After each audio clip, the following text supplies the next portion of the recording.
Okay, so welcome back to the auditorium, and today is the last day of summer course 2023. And for today, you will have a presentation sessions that you would like to hear your story, your experience during your Puskesmas activity.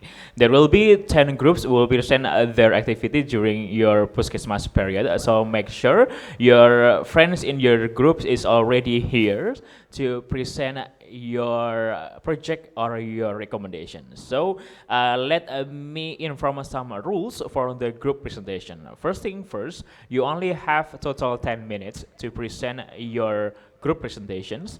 5 minutes more or less. You have to present your presentations. You can use your slide or you can use directly your video. If you want to use your slide, you can bring your own laptop, bring to the podium and present your presentations. Okay, for the last 3 minutes, you will have Q&A sessions by the judges, and I would like to inform you the list of judges for today's presentations.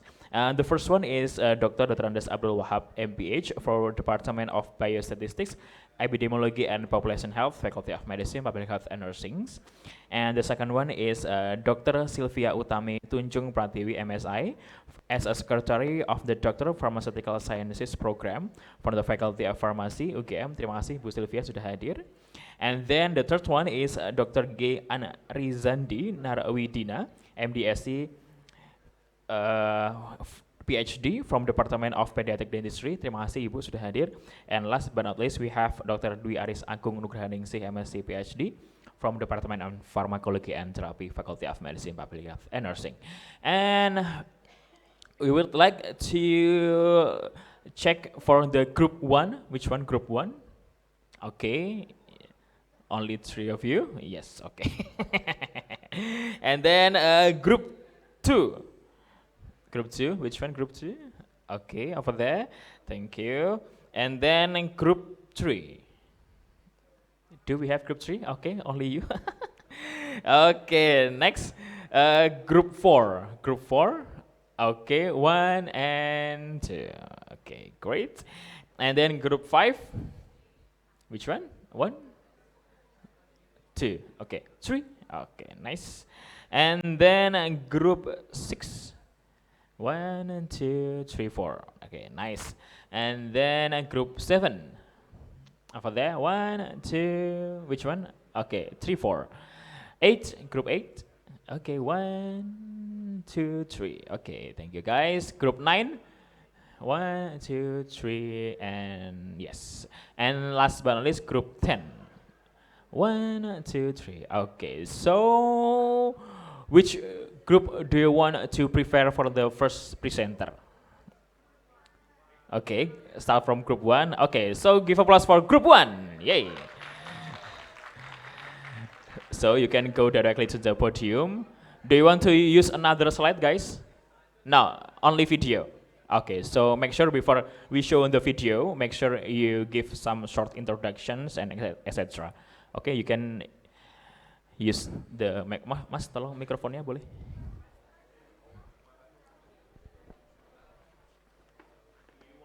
I think 1 is enough. Yeah. Kita duduk atas kan? Nak 2? Can we have 2? Oh, few. Check. Few, you want? Yes. Huh? Do it for the video or? Kau dah apa lah kita present. Okay, Assalamualaikum warahmatullahi wabarakatuh and a very good morning to everyone. So we are group 1 from Prambanan. Before I begin our presentation, we just like to inform on our flow of our video. So basically, we will first start with the introductory video of our Puskesmas itself, and then we will go through the day-by-day activities for each of the events that we did. And then towards the end of the video, along with the video, we will be using the microphone to elaborate on our program evaluation using the SWOT analysis, the issues and solution for each day, as well as a bit of discussion on the hypertension approach towards precision medicine.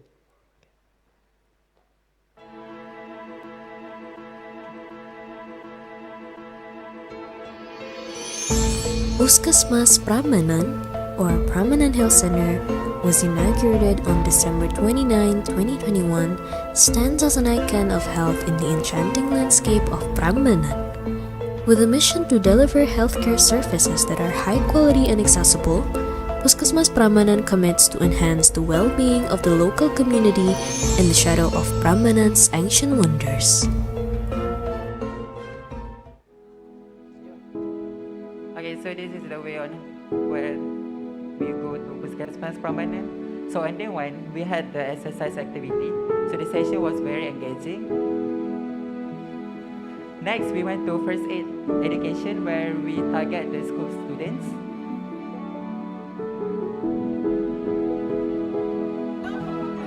Next, we went to several primary schools for immunization program. So this program is taken for 10 days. Also, we went to several Posyandu Balita and Posyandu Lansia.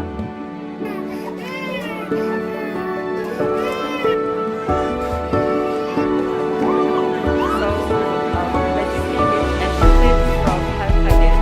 So, we are volunteer from the community. So, the Posyandu connected regular health training. Next, we went to tuberculosis screening. So, this is the new program under the government side. On day 2, we went to nearby the Puskesmas Prambanan.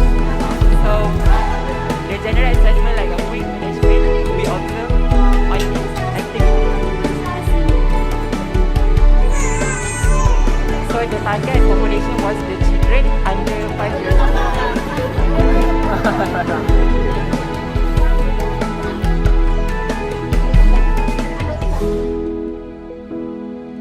So on day 3 we went to Posyandu Lansia or hypertension. So this program, we went to the community that are far from any of the healthcare facilities. So we educate on the hypertension among elderly patients. Okay, so for day 4, we did another Posyandu, but it's more focused on diabetes mellitus. So we started with the light exercise by a different university. And during this day, we also had the opportunity to provide short knowledge discussion regarding diabetes. So a few of our students, we did some discussion to discuss on what diabetes mellitus is, as well as how to manage their symptoms, in order to encourage them to take the blood glucose and get the appropriate treatment that they may need.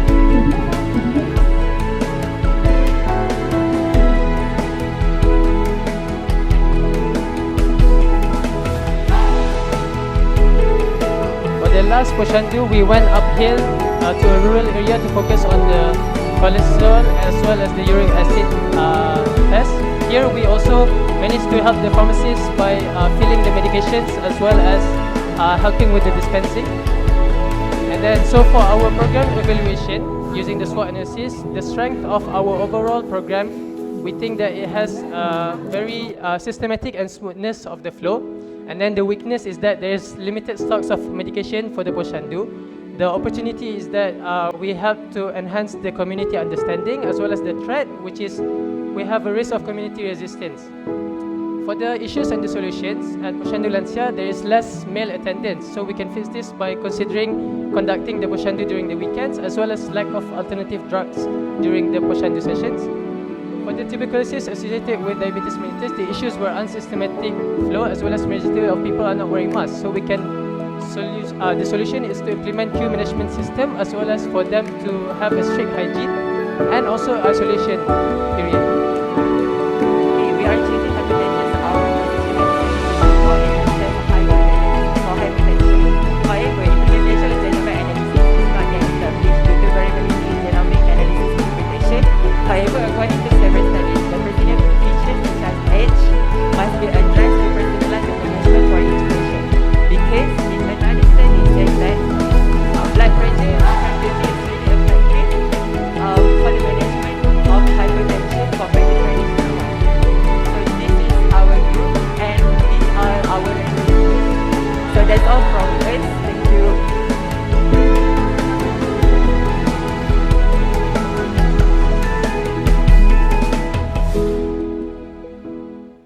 Okay, so once again, give applause for Group 1 from Prambanan. Okay, guys, can you gather Lebih maju sedikit.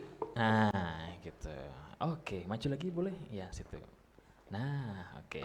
Next, we would like to hear the short comments or question from our judges. We have Pak Wahab. Do you have any comments, Pak? Okay, thank you very much. Congratulations for Group 1 from Prambanan. This is very interesting about you take TB as what's matter to improve. Yeah. My question is, are you from other countries, Indonesia? Yeah, three of us from Indonesia, and she's from Indonesia. From Malaysia, okay. Okay, do you have any how to decrease, to eliminate the problem with the TB in Prambanan especially, for the short next future, because we have a program about TB elimination, and what do you think about this program and how to faster decrease this TB cases? Thank you.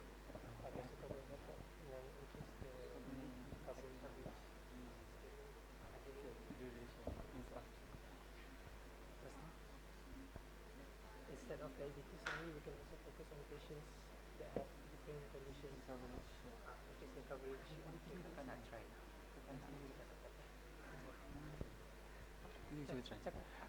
We think that because the TB screening that's conducted at Prambanan, it only occurs 2 months out of the 12 months of the year. So we think that, and the TB screening is only targeted towards patients with diabetes mellitus. So we think that if the TB screening is expanded to a wider coverage of the Prambanan population and is also conducted more frequently, TB cases can be detected earlier, so that the TB cases can be addressed earlier and prevent further spread of the infection. And we also think that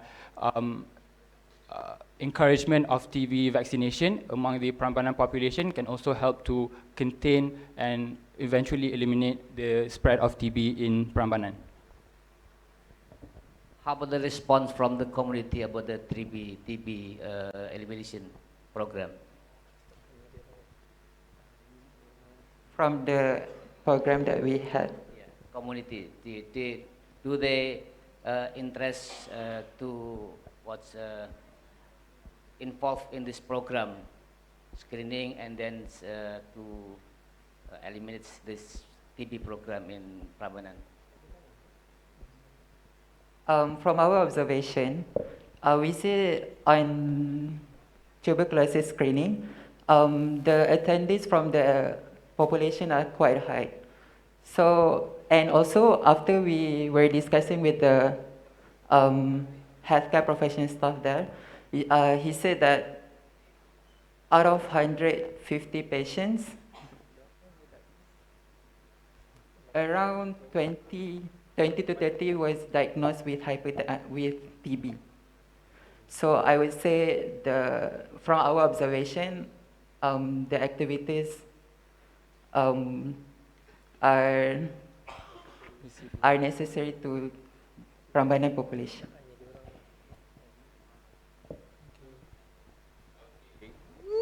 Thank you so much, Group 1, and once again, give applause for Group 1.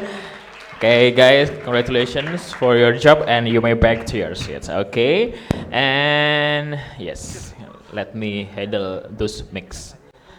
Okay. Thank you.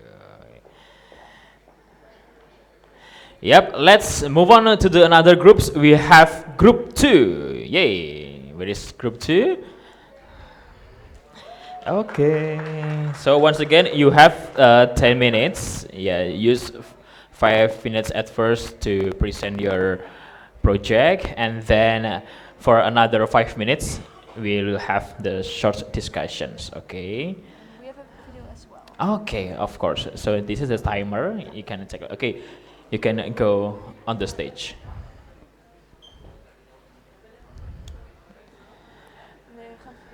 Okay, where you want to stand up on the stage? Okay, guys. Okay, the time will start when you start to speak. Selamat pagi. Hi. We are group 2 and we were visiting the Puskesmas Kalasan, and we have a video as well. And our topic is hypertension as well, as that is the main problem you see in Puskesmas Kalasan.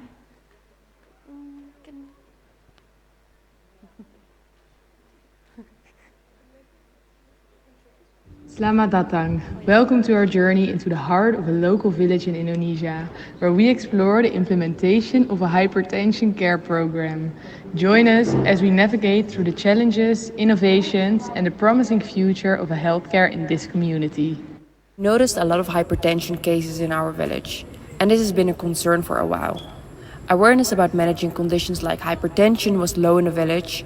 Change had to be made to ensure a more comprehensive approach to the fight against hypertension.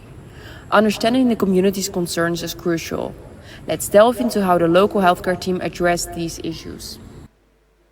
Arranging an innovation program. The Puskesmas initiated a program building on existing ones. They distributed books to monitor hypertension and cholesterol.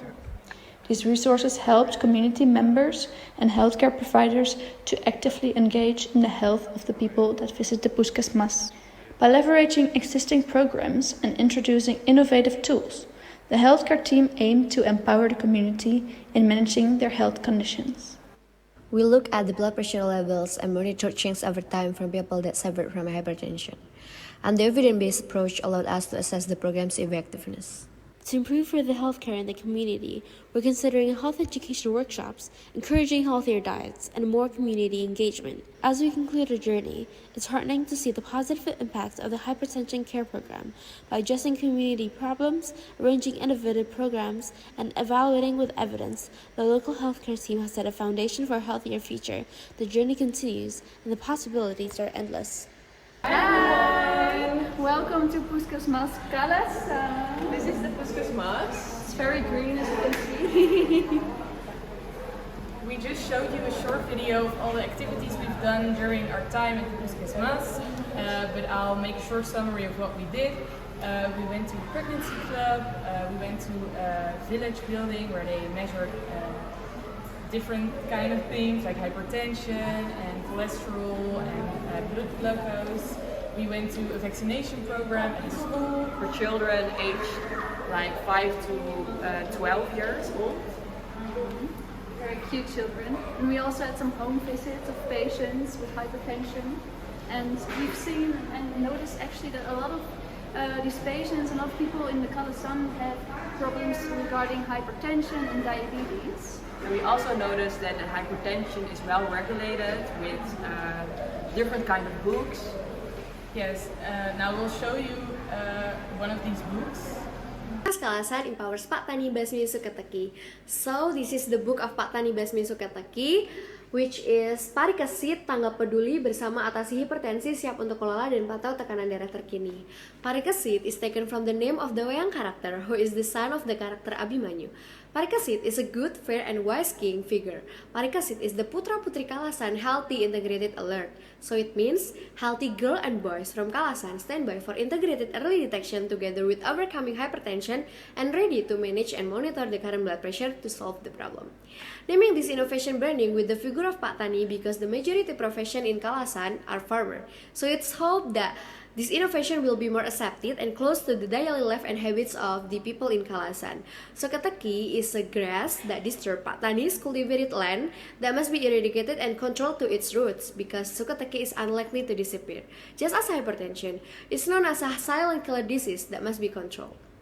The Pak Tani Basmi Sukateki contains a medical history of the patients who owns this book, and then also the PMO report. So PMO is the monitoring of taking medications, and the patient should check the list every day when they took the medications.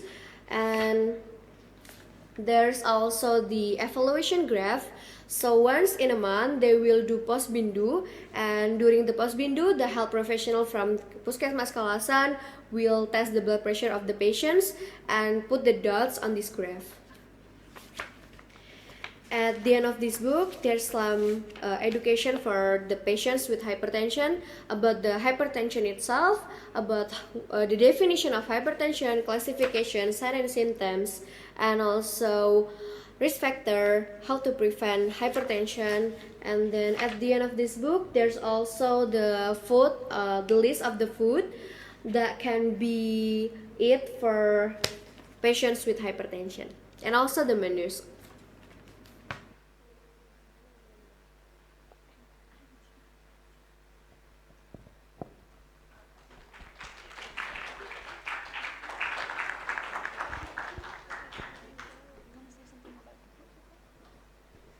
We also brought the book with us, so if anyone wants to take a look, you can come to us and we'll show you as well. Are there any questions? Okay, so thank you so much from Group Kalasan. You will do a project and you'll talk and discuss about the hypertension, right? So based on your video, I saw you join the pregnancy exercise, right? Okay, how do you feel? Sebenarnya tadi teman-teman kayak join kelas ibu hamil gitu ya. Gimana perasaannya gitu? What do you feel when you join the pregnancy class? We feel happy because it's a new experience for us and we gain a lot of new knowledge about maternal health. Okay, so next we want to hear a comments from Bu Sylvia from Faculty of Pharmacy. Yeah, it's a nice presentation, but I want to know about the participation of the patients in the Kalasan Puskesmas. Are they really engaged in the, let's say, health community service? And because I only saw some of them are participating, and how do you sure that they carefully adapt to the treatment of their hypertension and etc.? Perhaps I can start by answering. So in terms of whether members of the community are engaged, I would say considerably so. For example, on Saturday, I believe we went to a healthcare screening for the elderly, consisting of diabetic screening, cholesterol, and also hypertension. And so this occurs every second Saturday of the month. And we were informed by our doctor, our supervisor, that they're very involved and they make sure to try to make these health care screenings have the patients feel more connected to the community. So not only do they have these monthly healthcare screenings, but they also have trips that they go on every few months to make them feel like they are part of the community, because they are, and especially for the elderly who are more susceptible to these chronic diseases, and perhaps also face some other conditions such as loneliness. It's important for them to feel that they have this sense of community.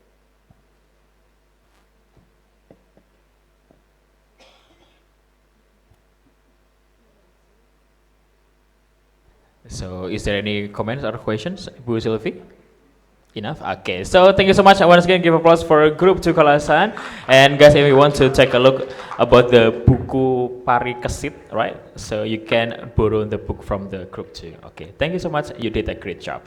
Okay, next we have the Group 3. We have Group Berbah. Okay, so from the Group 3, Group Berbah, so you can go on the stage. I'll explain a little bit first. So we stayed at Puskesmas Berbah, where we came up with an intervention regarding dental care. So that's what our video is about, with a presentation, but I think we'll just show you the video and it will explain itself.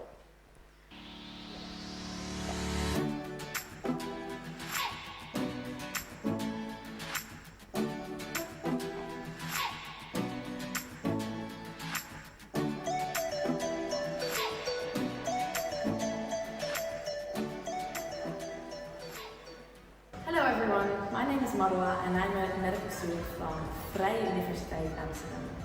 Hello everyone, my name is Salman and I'm a medical student from Vrije Universiteit Amsterdam. Hello everyone, my name is Sp.BA and I'm a medical student at Vrije Universiteit Amsterdam. Okay, hello everyone, my name is Myra. I am a medical student from Universitas Gajah Mada. Hello everyone, my name is Nadine. I am a medical student from Universitas Gajah Mada. We are here at Puskesmas Berba as part of the summer course program 2023. In the previous week, we have been observing activities in and around the Puskesmas. As part of this assignment, we identified a problem that could be improved here at the Puskesmas. During our time here, we visited the primary school for dental screening. We were concerned by the results. In every class, approximately 75% of students had caries in their teeth. The Puskesmas does have a program for children with bad teeth. This program is called Sikicil Cabai Rawit. It aims to encourage children to become less afraid of the dentist. Although this program does not focus on prevention. Because prevention is better than curing, we came up with a new intervention. We want to raise awareness for the importance of dental care for children. To achieve this, we will set up dental care workshops for parents of primary school children here in the Puskesmas. During these workshops, we will educate parents on the importance of dental care, how to give adequate dental care to their children, and promote dental visits. By handing out free toothbrush and toothpaste, we will encourage the parents to follow our recommendations. To further optimize our intervention, we designed posters containing information about dental care in children. These posters will be hung up in the primary schools and in the Puskesmas.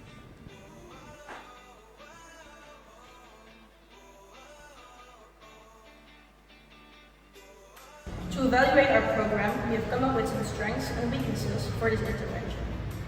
A couple of strengths of our intervention are that it's focused on prevention, which is better than curing, that parents form a good target group for this intervention, and that the intervention is accessible and an achievable objective. The weakness of this program may arise from the difficulty of funding or the lack of motivation of participants such as the parents. To summarize everything that has been said, we believe this prevention program could be of great value to improve the dental health of primary school children in and around Berba.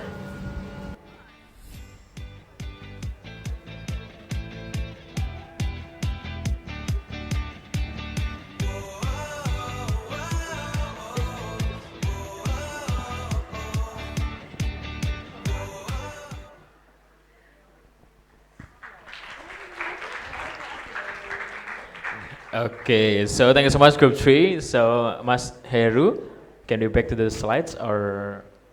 Huh? It's fine. The slides are just, we show the posters that we made Okay. again, and we asked if there are any questions. Okay, so can we slide to the poster? I think it's the second or third slide, right? Okay, the next slide, Mas Heru, Mas Teten, Mas Tony, third or fourth? Okay, and show the slides.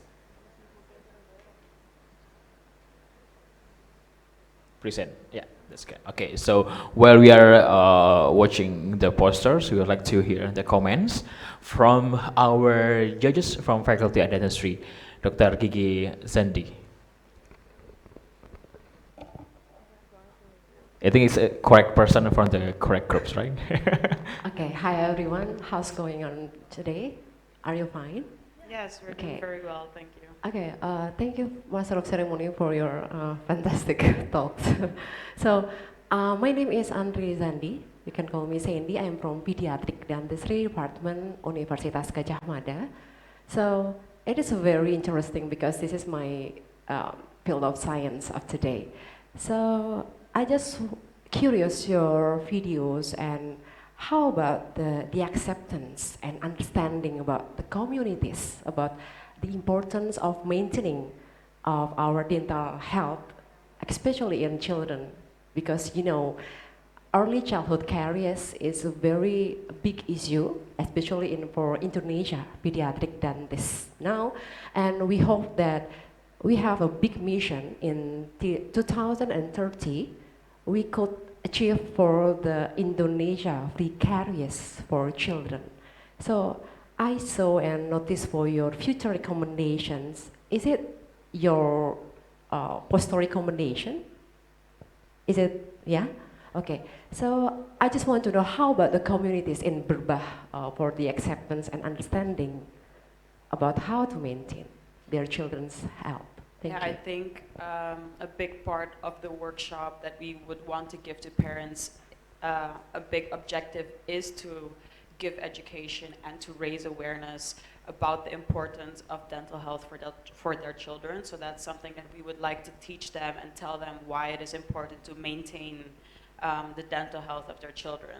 So I think they would learn that there, because as it is right now, dental health of children is not a priority for a lot of parents, I think. Okay, that's very complex, and I think that's very complicated. And once again, one for last question, is it okay for, okay. The last question is about, in my next education, it's my previous education in Japan. I have studied about the precision medicine and pediatric dentistry. So I think this is a very nice questions maybe. Did you find or did you have your own idea about how to relate the precision medicine and pediatric dentistry based on your problem in Puskesmas Berbah? Is it possible for us to implement the precision medicine? How's your opinion? Well, I would say, if I'm honest, that I think before implementing something expensive and highly technical like precision medicine, we would first have to focus on the problem at hand, being maybe just simply try to push parents in the right direction of maintaining their children's health, just letting them brush their teeth, giving them toothbrushes and toothpaste before we try anything that's a step higher than that, because we're not even achieving that right now. So I think that should be the first thought. We also talked to the head of the Puskesmas and some of the healthcare workers, and they thought it was a very good first step to give those workshops, and it was very applicable, and they thought that it would be something that's that can be done. Okay. Okay, I think enough. That's very interesting. Thank you so much, Dr. Sandy. And once again, give applause for Group Berbah. Thank you, guys. Thank you for your insights. And now we are moving on to the next group. We have Group 4 from Ngemplak 1. Okay. Okay, so we already have various issues: hypertension, dental health. And let's take a look about what kind of issue that will bring by Group 4. Okay, so the time will start when you start speaking. You have 10 minutes, 5 minutes for presentations, and the rest of 5 minutes you can use for the Q&A sessions. Okay, guys, Group 4. Good morning, everyone. So we're Group 4 from Ngemplak 1, and we did kind of more like an educational video, so it's a bit different than the other ones. And the topic we're going to talk about is malnutrition. You want to introduce members? Hello everyone, in this video we will talk about malnutrition challenges in Ngemplak 1 and how this can be approached through precision medicine. Hello everyone, in this video we will talk about malnutrition challenges in Ngemplak 1 and how this can be approached through precision medicine. These are our team members, and this is the outline of this video. To start with the problem identification, we will first look at some data. In Ngemplak 1, there's an average of almost 10% of stunting. Stunting is closely related to malnutrition. Malnutrition refers to a condition where there is an imbalance between the nutrients the body needs for proper growth, development, and functioning in the actual intake of these nutrients. Some examples of causes of malnutrition are infectious diseases, inadequate diet, or food insecurity. Addressing malnutrition in communities requires a coordinated effort involving various stakeholders, including Puskesmas staff and healthcare professionals. Some possible activities to manage malnutrition cases are screening programs to identify individuals at risk and using tools such as growth monitoring to determine nutritional status. Organizing community events to raise awareness on the importance of nutrition and to provide education. Implementing feeding programs and distribute supplements. Partnering with organizations to expand reach and maximize existing structures. Utilizing genetic data to create personalized nutrition plans. And lastly, scheduling regular follow-up home visits to monitor the child's progress.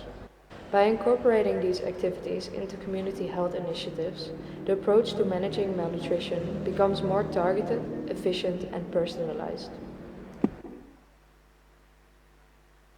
The Puskesmas health centers play a crucial role in addressing malnutrition. They work on health promotion, surveillance, and treatment. All the health workers collaborate on the tasks. Now moving on to the program implementation, we're going to talk about ICHC, bias vaccination, home visit, and health promotion. Move to the activity 1. So the first activity is integrated child health checkup. This program is for health screening for 6-month-old baby. This program includes head-to-toe examination, anthropometry development, growth and development detection, and early intervention stimulation. This program also can detect abnormalities early on. So this is the video documentation from the program. For our second activity, we were present at the vaccination program of 3 different elementary schools. While giving the children the vaccination, the children were also checked for signs of malnutrition. In this video you can see while the girl in the back is getting her vaccination, the boy in the front is getting screened.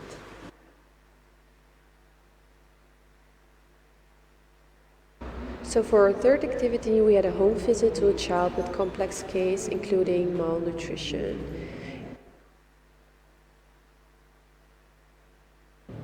For our own activity, we had a health promotion at 2 primary schools. Tiffany and Videla prepared the slides, Sarah, Eva and Lily presented the slides, and Nurul did the interaction with the children.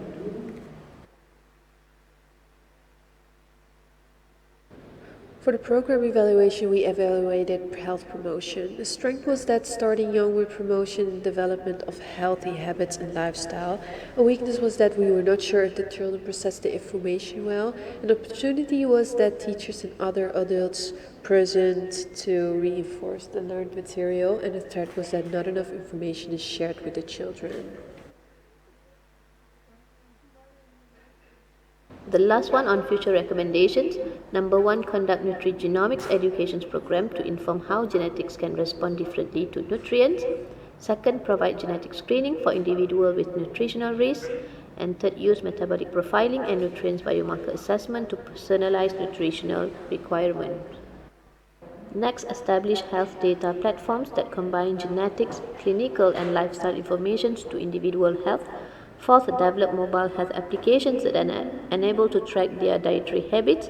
And last, using pharmacogenomics to evaluate the potential interactions between medications and nutrients metabolism. Thank you. Terima kasih. Thank you so much for your attention and we hope you enjoyed. Okay, so that's a great job, everyone. So before we heard comments from Putri Aris, I would like to hear the story from you. What are the challenges when you are giving the health promotion to the children? One by one. Yes. So foremost, I think that it's difficult to get the children their attention and especially keep their attention. Yeah. So I think it was good for us to also do, we did a little game in the end of the presentation, but in the middle they lost their concentration a little bit. Okay. Next. For me, the challenges is same for her because for health promotion we have to get the child's attention, but it's very hard to do because they really hard to focus to the materials we present. Okay, Next. Yeah, I think it's the same because kids will always be the kids. So normally the problem is to gain their attentions, but we always start with a song, we play a game, so that is kind of our own alternative to get their attentions. And also one of the school that we went is the social rehabilitation center. So it's the kids that they have like their underlying problems. So it's really hard to get their attentions, but it's something that opens our eye to really attach and approach with these kids because they really need attentions. Okay, thank you. Next. For me, I also noticed that we were a bit confused from Belanda. We were a bit confused from how and what children eat in Indonesia. So I noticed that you also need to have a lot of knowledge on in which country you're giving the health promotion and what they're eating there, because it's really different from other countries. Yeah. Okay. I think it's important that the children get this information not only from us, because if they hear it only one time from us, then it's not gonna stick. So it's important that it's repeated to them like multiple times, because we are just one group presenting it to them, but if they only hear it from us, I don't think they're gonna care as much, you know. Okay, and also we have your friends will join us with the Zoom. Okay, so can you give your story or your experience when you are giving the health promotion to the kiddos? Yes, sorry. So for the health presentation, it was all right.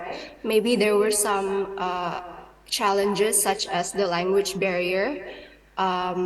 I think for myself, I can speak Bahasa Indonesia, but it's not that good either. So sometimes when the kids would respond in Bahasa Indonesia, they would use words that even I wouldn't understand, and then especially the Netherlanders wouldn't understand. But then thankfully we have good translators like Mbak Nurul and Mbak Fidela. So it was a very interesting and fun opportunity, and the kids were very warm and friendly as well. So I think it was overall very positive for me.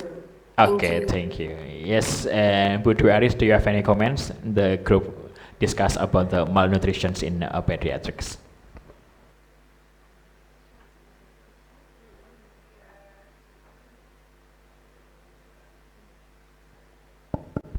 Congratulations, Group 4 is very interesting. So you can identify the problem in the malnutrition, malnutrition in your puskesmas. Why do you think you still find malnutrition in Ngempla, where the place is not far from Yogyakarta, is a kind of a big city? Why do you think they still have problem with nutrition? I think probably because we are engaging with young kids, so mostly when we kind of interview, I think the problem is choice of food, about eating the healthy food, that is one. And also we approach like kind of complex cases, even they have like quite a major problem, they also have like the consequences, the one with the complex cases with the malnutrition, the kids with the cerebral palsy, together with the malnutrition.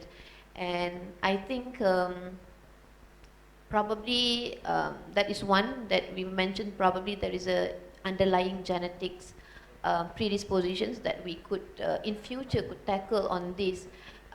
Probably can again get enough food, but malabsorptions might be the issues here that can relate. We are mentioning about precision medicines, so malabsorptions related to the genetic predisposition might be something that we can look in the futures. Okay, thank you. One more question. What are your recommendations? I mean, you already mentioned nutrigenomic and pharmacogenomic, but it's for the future. But the problem is in front of us right now. The malnutrition happened. Do you think? Do you have any recommendation to solve the problem right now? Maybe a recommendation is for right now that children maybe can get breakfast together at school. We saw together at the vaccination program in a school that some children, our doctor asked everyone that got a vaccination, how was your breakfast? Was it good? What did you eat? And some children answered that they didn't get breakfast. So then we thought maybe it's a good thing to start with breakfast at school so that you know that the most important thing of the day has happened and the children can get focused on school and have their meals and it's more likely that then they can get the lunch and dinner themselves. Yeah, I think that is quite a good idea. Maybe can start with the healthy meal program at school, especially to get the poor children. Because during our vaccinations program, we do interviewed some of the kids. They don't have any breakfast at home. So I think it's very important for the community, for the teachers, and for the doctors to identify these kind of kids with family issues, with financial issues. So maybe we can pay more attention and create like a healthy program meal at school that can provide the healthy food for these needed children. Thank you. One small comment, Yopi. So I saw your video, the supplementation that you show in your video. I saw it's the supplementation is sugar, then oil and low-fat milk. Okay, that is actually that is one of our cases that we home visit cases that we visit Fakis. He has quite a few neurological conditions with cerebral palsy, meningitis, pneumonia, and another one thing is I can't remember. There are few epilepsy. So there are few underlying conditions that related to the neurological. So that is one of the Puskesmas initiative to supply the supplementary food for Fakis to meet his nutrients requirements. Okay, yeah, thank you. Thank you so much. Okay, so once again, give applause for group Ngamplak 1. Thank you so much, guys.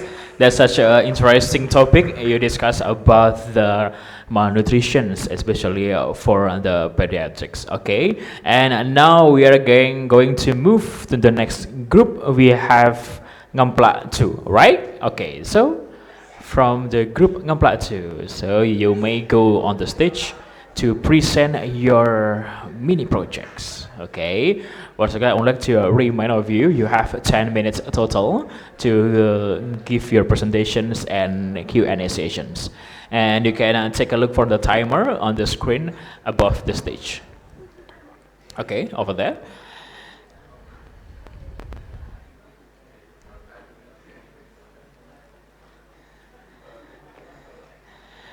Okay, and the time will start when you start speaking. So do you want to give the introductions of your projects? Oh no, they're gonna put it in. Okay, so good morning everyone. We're from group 5 from Puskesmas Ngamplak 2, and our video's concept is more of like a program proposal, because that was what our supervisor told us to make. And yeah, you can start the video. Yes. Good morning, everyone. This is the presentation of Group 5 from Puskesmas Ngamplak 2. Starting from problem identification. After discussions with the Puskesmas staff and our supervisor, we've decided to highlight the high prevalence of hypertension in the elderly population. In Ngamplak 2, the main issue is that patients are reluctant to both screenings and routine checkups due to a majority of said patients not experiencing or underestimating their symptoms, thus feeling no need for therapy. Our group has decided to propose a sharing/counseling session as well as a health screening to address the aforementioned problem. From what we've observed during our stay, we believe this is the best way to educate people within Ngamplak 2's area. We've provided some documentation from a similar activity already underway. It's part of the mobile Puskesmas program, where Puskesmas staff and or caterers would travel to a neighborhood and share information regarding a specific topic. For our project, we've delegated roles as seen on the screen. So the team leader would help organize the project at large and act as a liaison to relevant stakeholders such as the head of village, Puskesmas staff in charge, etc. Then we have 2 people to present our materials and 3 people responsible for the health screening and also giving out flyers with the help of the Puskesmas staff. We plan to start the program with introductions from both our group and the Puskesmas staff. Afterwards, we will present our material on hypertension. In short, what it is, the risks, complications, etc. We would focus on driving home that hypertension is a chronic condition where routine checkups and adherence to prescribed drugs are crucial to its management. We will also give information about Prolanis, a national chronic disease management program that the patients can join. After the presentation, we plan to give out flyers containing the summary of our presentation, plus other facts or tips regarding hypertension and the general healthy lifestyle, such as germas and diet suggestions. This way, people have a practical guide to refer to at home. At this time, we will also hold a Q&A session with one of the Puskesmas doctors. And then we will continue with a basic health screening for blood pressure, blood glucose, uric acid, and cholesterol. We also plan to have a pre- and post-test so we can measure the impact of our program.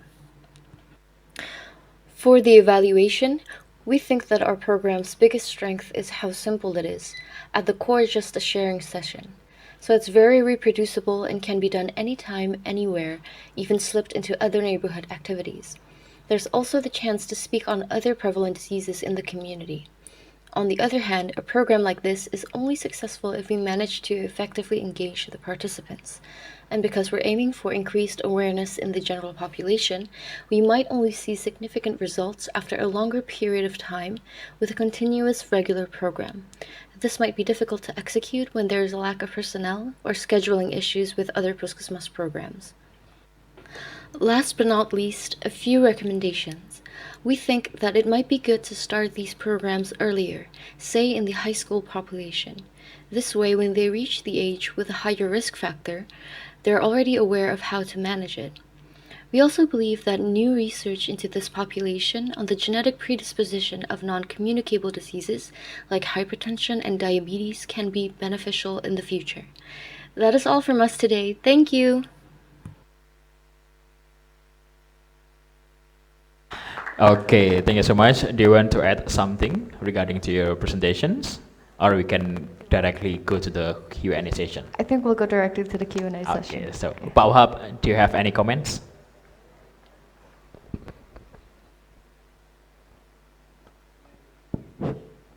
Okay, thank you very much, Yopi, and congratulations for Group 5 from Ngemplat 2.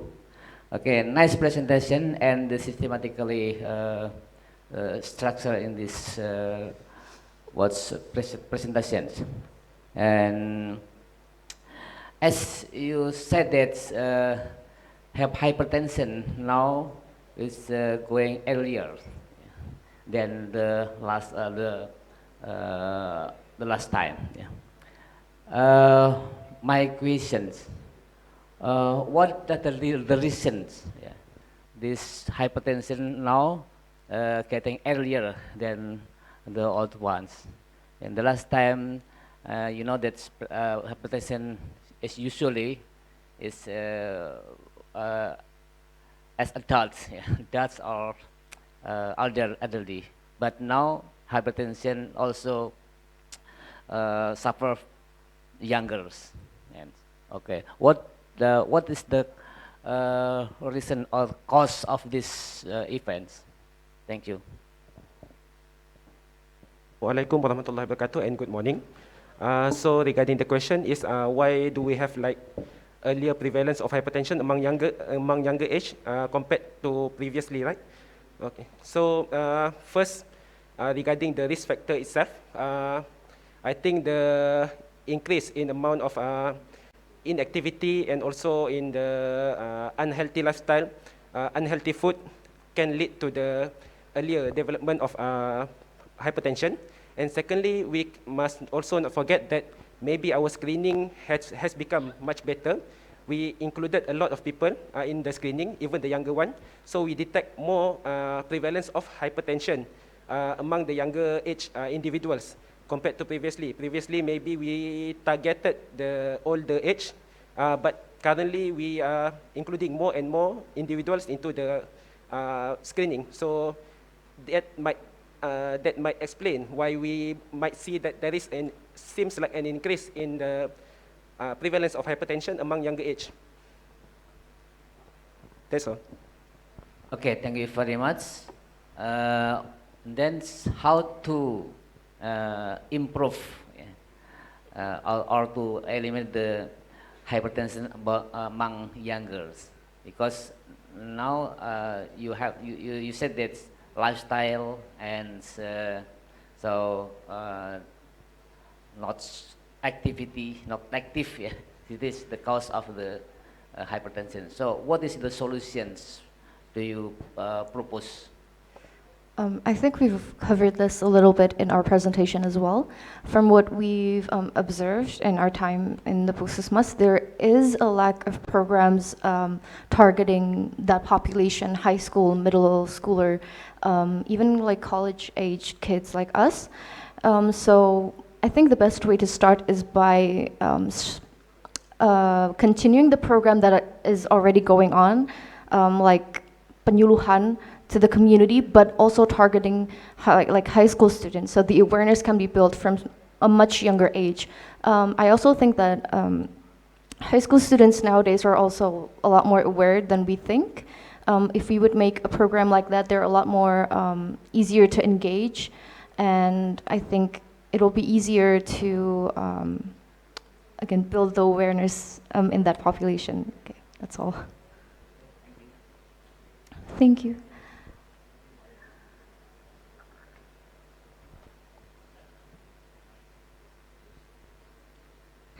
Yep, thank you so much, Group 5. So you may back to your seat. Thank you so much. Hopefully your presentation, you can bring your presentation on your future when you become the health professionals. Okay, next we going into the Group 6 from Ngaglik 1. Okay, from group Ngaglik. I think this is the nearest Puskesmas when we take a look from faculty to the Puskesmas. Okay, once again, you have 10 minutes to present your idea, 5 minutes to present your presentations, and 5 minutes for Q&A sessions, okay? The time will start when you start speaking. Okay, come on, guys.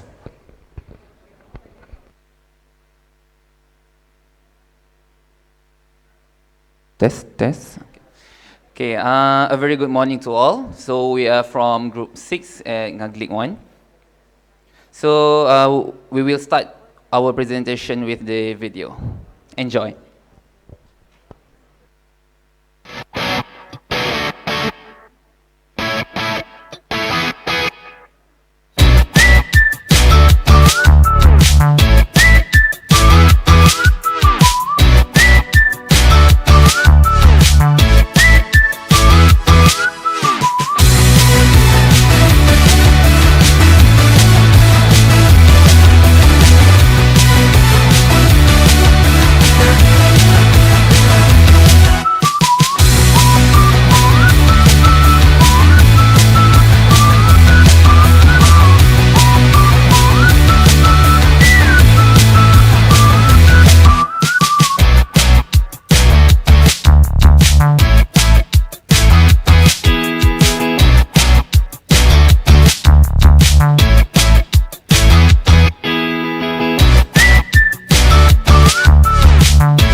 Okay, so I think something went wrong with the sound, so I'll just explain what I was saying here. I was making a conclusion about the impressions I had at the school that we visited. It was about mosquito prevention and about recycling, so we had a very educative day. So that was basically what I was explaining here. Hmm?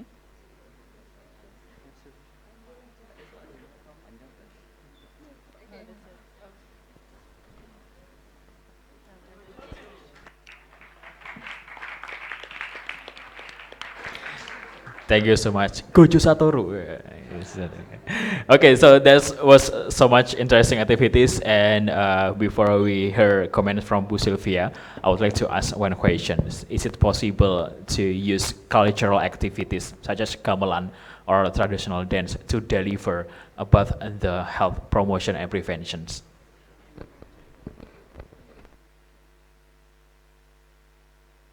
Yeah, I think using traditional art or any traditional methods or means for educational purposes is something that can easily be done, because if you can use modern ways like using cartoons and etc., I don't see why not using the traditional method to actually teach people, the community on health and on health. Thank you. Okay, so thank you. So do you want to practice your dance? No? Right now? No, please. Bu Sylvia. Yeah, I was wondering, is there any problem that faced by the Puskesmas Ngagli actually? Because I didn't see any problem. It looks like you are going fine and happy with all of the activities. Is there any problem that your Puskesmas faced? Yeah, there were problems about mosquito larvae and NCDs and mostly hypertension. So we watched, during the Puskesmas activities, we watched what they do with those problems. So we went to the school and they had a talk about mosquito larvae, and they used a model called with 3 R's. And then we saw how they used that model for kids, and the kids were like looking for mosquito larvae and separating waste. That's a part of the program. Okay. And for the hypertension, are they, how should I say, is there any problem in gathering the communities to engage to the this program?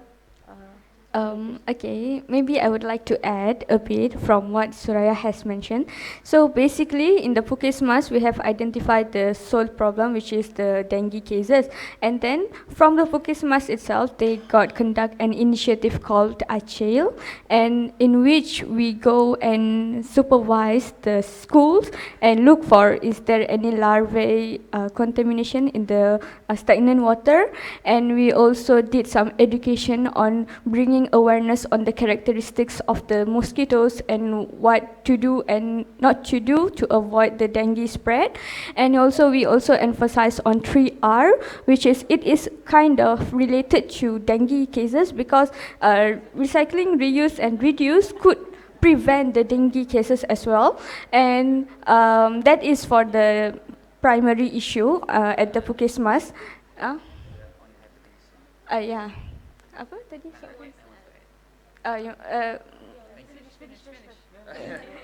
Sorry, can you repeat the second question that you mentioned just now? Yeah, about the hypertension. Is there any, how should I say, difficulties in engaging the patient to? So the biggest thing that I learned during my time here at the Puskesmas is that they have the concept of kadirs, which is a really good concept in which how the Puskesmas is not only engaging the community, but the community itself is actually strengthening the concept. I feel like this is a really new concept, a concept that we don't have in Malaysia. We have Puskesmas, we call it a Klinik Kesihatan, but the clinic is just a clinic. People go there to get their health screen just like that. But for a direct engagement with the community, I think the Kadirs is really good. Is a really good concept. And in relation to the hypertension, I feel like because the ones that came to the Posyandu are people from the community, and they feel quite what's the word? Quite really comfortable with having their health checked by their friends from the same community. And I think it's a really good concept. And for hypertension, diabetes, yeah, it's a really good concept. Thank you.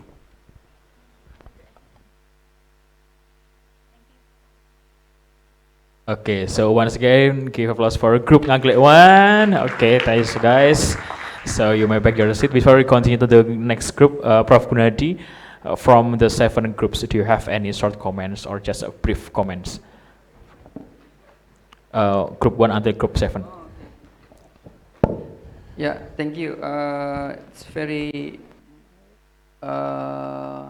insightful. Yeah, what they have done in the primary healthcare during the outreach activities. Actually, I wonder how did they implement the topic of precision medicine. I think Dr. Dwi Aris already mentioned in one question.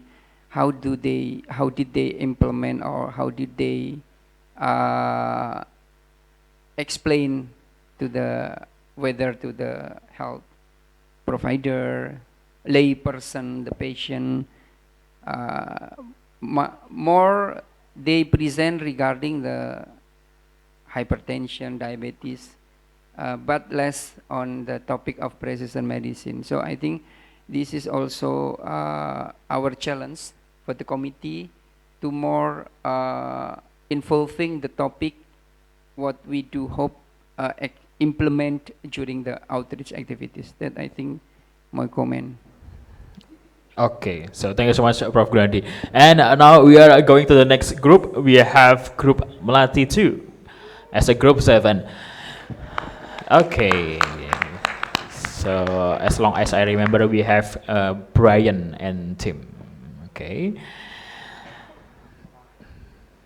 you have 10 minutes to present and a Q&A session, right? And the time will begin when you start to speak.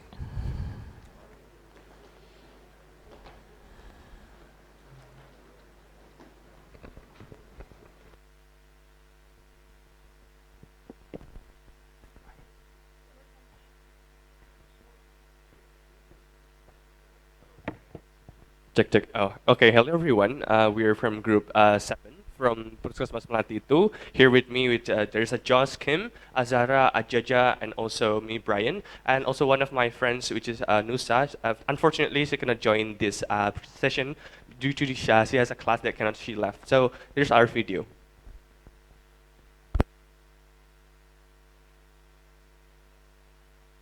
To our video. I'm Joost, I'm studying in Amsterdam at the VUMC. This is the video we made about our Puskesmas activities in the Puskesmas Melati 2. We are group 7 and my group mates are going to introduce themselves. Hello everyone, my name is Brian, I'm from UGM. Hello everyone, my name is Mazatul, I'm from UPM. Hello everyone, my name is Nusa and I'm from UGM. Hi, my name is Kim and I'm from VU Amsterdam. And hi, my name is Azara, I'm also from UGM. I hope you guys will enjoy our video. Bye. This is our video about our summer course Puskesmas program. We encountered several diseases such as tuberculosis and mental health illnesses. We did several health screenings and we noticed that communicable diseases are very common, especially hypertension. Program arrangement. To address hypertension, we developed a program including activities to reduce the occurrence of this problem. To start with, we would like to initiate health education workshops covering essential topics such as NCDs, high blood pressure risk factors, symptoms, and consequences. Our focus extends to preventive measures, emphasizing lifestyle modifications, healthy diet, and regular physical activity. To personalize support, we suggest nutrition counseling, stressing the importance of a balanced diet and providing strategies for weight management. Moreover, we propose to include health messages in cultural events and community gatherings, utilizing local festivals and celebrations as platforms. Lastly, we recommend health promotion programs including accessible blood pressure screenings in community centers and schools. Additionally, we encourage routine morning exercise and a healthy breakfast program. To successfully implement the project, a clear description of the roles is needed. The project coordinator is essential to oversee the program and ensure coordination between stakeholders. Medical advisors are needed to provide medical expertise to guide the clinical aspects of the program. Moreover, health educators are important as they focus on the education about blood pressure and hypertension to the people. Finally, we need a nutrition specialist dedicated to encouraging and promoting healthy nutrition. Okay, so talking about hypertension and looking at the program implementation, our objective is clear. Promote healthier lifestyles to prevent and manage hypertension. Firstly, we offer nutrition counseling and education, encouraging a balanced, low sodium and low saturated fat diet. But it's not just about diet. Our community fitness programs and exercise classes, including specialized activities like yoga for pregnant women and morning exercises, are designed to get everyone moving. Addressing a significant risk factor, we conduct smoking cessation programs, empowering individuals to break free from this habit. Regular health checkups and screenings are integral to our program, allowing for early detection and prevention. Now, let's evaluate the program. On the positive side, our screening program is free and easily accessible, encouraging community engagement and empowering individuals to take charge of their health. Early detection and prevention through health screenings are key, and in combination with education, awareness rises about healthy behaviors. However, we acknowledge some weaknesses. Our screening methods need refinement, such as addressing the white coat effect, measuring blood pressure more than once, and incorporating more direct measures after identifying high blood pressure. Looking ahead, there are exciting opportunities. Collaboration with local organizations and educational institutions can extend our program's reach. It is really important that we get support from healthcare policies. This support helps us make screening and health promotion easier for everyone. Having policies that encourage these initiatives is crucial for our program's success. Yet, we must be mindful for potential threats.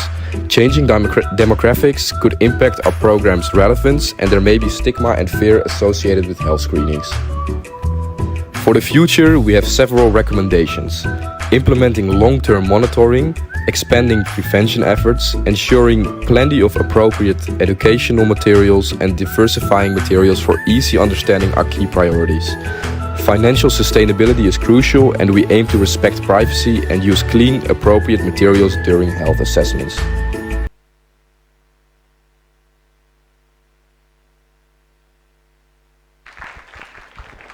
Okay, thank you guys. You discussed about the hypertension, right? Okay, let's hear some short comments from our judges and our lecturers. Start from Dr. Zandi.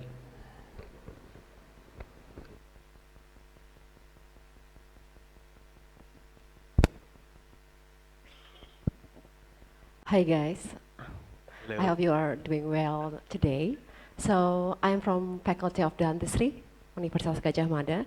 So the big issue here is hypertension, right?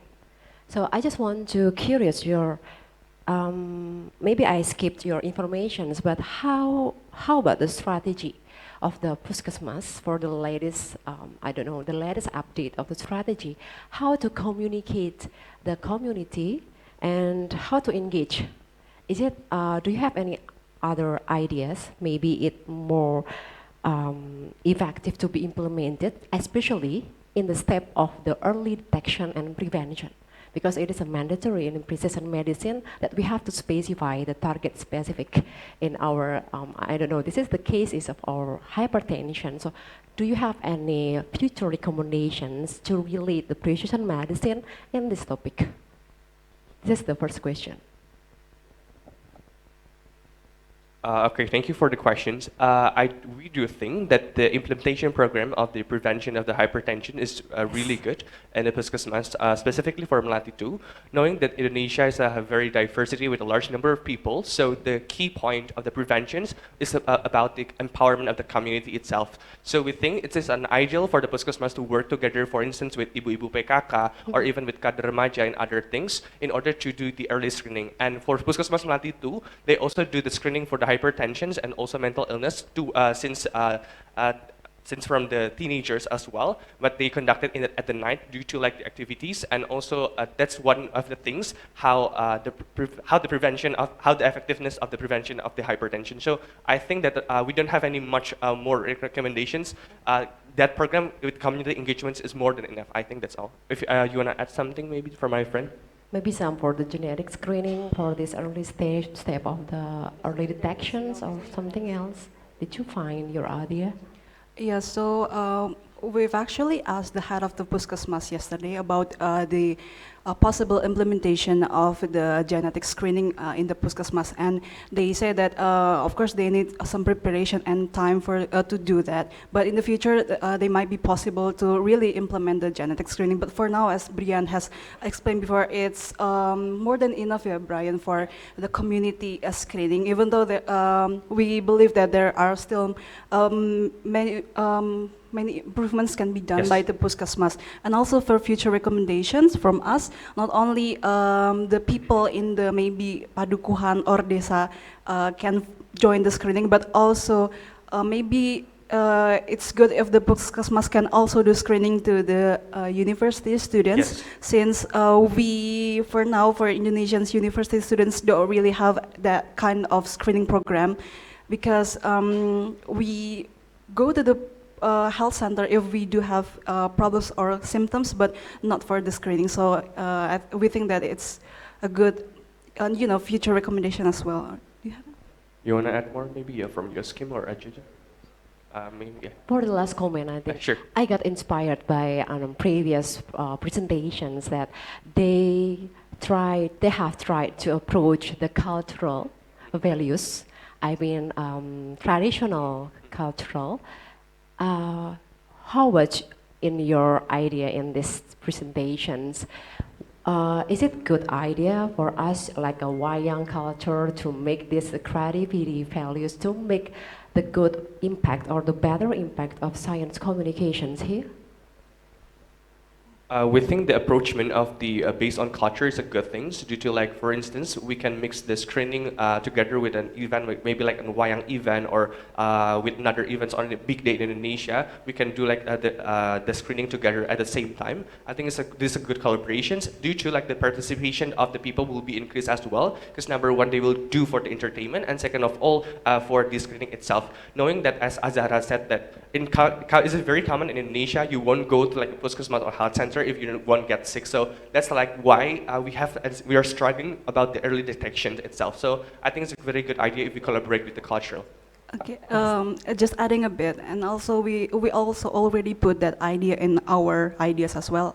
But we do different approach, man. We're not going to go with the wayang, but like a culture festival or event that can be celebrated in the local communities. Yes, I think that's more massive celebrations for the. Yeah, thank you very much for your fantastic talks today. Thank you. Okay, so once again, give applause for group Amati 2. And now we are going to the next group. We have group from Godian 1. Okay, yep. Come on, guys, from Godian 1.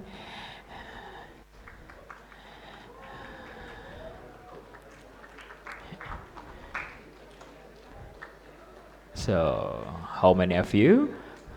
3, 4? Oh, 5. Okay, once again, you have 10 minutes. You can take a look for the timer under the stage, right? Okay, so let's start the presentation for group Godian 1.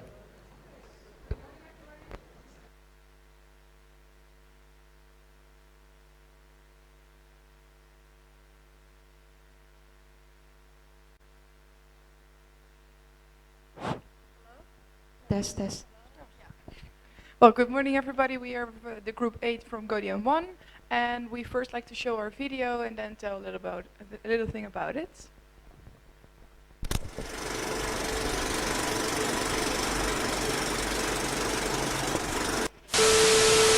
Hello everyone, we are group 8 from Puskesmas Godian 1, and our program is on anemia.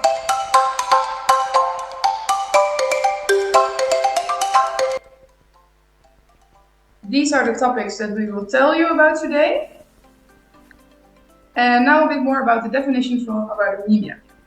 The definition of anemia is a low than normal level of red blood cell and hemoglobin. Hemoglobin helps carry oxygen throughout the body. Iron deficiency anemia, the body lacks iron to produce hemoglobin. Alright, now I'll be talking about the prevalence of anemia in Indonesia. So anemia is quite a frequent problem in the country and it affects quite a lot of women. And the risk population include women of childbearing age, pregnant women, infants, elderly, people with chronic medical conditions, vegetarians and vegans, people with gastrointestinal disorders and those with GIT surgery, people with a history of anemia, and individuals with a history of heavy menstrual bleeding. Then the causes. There are 3 main risk factors that encourage iron deficiency anemia. It's infancy, adolescents and girls, and pregnancy. Pregnancy because the mother supplies nutrients to the fetus. Adolescent girls because of their menstrual cycle. And infancy because they have inadequate consumption of iron nutrients. Some of the symptoms of anemia include fatigue and low energy, increased heart rate, shortness of breath, dizziness, cold hands, and chest pain, among others. Okay, right now we're going to talk about the treatment options for patients with anemia. For the main treatment, we have iron supplementaries and dietary changes, but for severe cases, we can do a blood transfusion and surgery if it's necessary. Then the prevention methods. The WHO advises to do a dietary improvement. Unfortunately, that is not enough for Indonesia, so therefore the government decided to do an iron supplementation. We've seen this program live in a high school here in Godian. These clips were taken in SMP 1 Muhammadiyah, a junior high school located in Godian, where a number of students were known to be diagnosed with anemia. Here we can observe the students having breakfast together and then taking the iron supplementation as part of the government's action to help combat and tackle anemia. Due to the burden and prevalence of anemia in the country, we decided to provide education regarding anemia in the Puskesmas patient waiting room as part of our program implementation. By doing so, we hope to raise awareness regarding anemia, including the ways in which we can help prevent and treat the condition. We found this method to be quite successful and engaging for the patients. Hence, we recommend that the Puskesmas continue to carry out educational activities in the patient waiting room as it is both beneficial and convenient to perform. Program evaluation. Our educational activity is really informative, interactive, and accessible. However, we have some weaknesses, such as we have not enough time, not enough information, and we also did not provide the personal advice to the patients. Our activity has the opportunity to raise the awareness among the people in Puskesmas about this anemia. They can inform their family what they learned today. And the threats from our activity is the distracting factors such as screaming and children crying. So then, this is the contribution. Terima kasih. Okay. Summer course. Oke, terima kasih.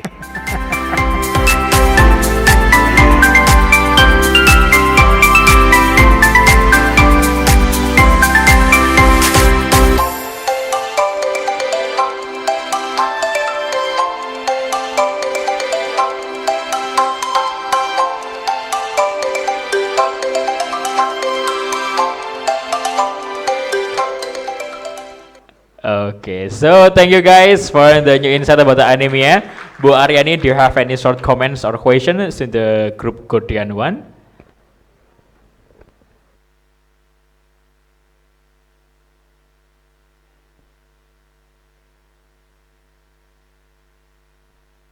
All right.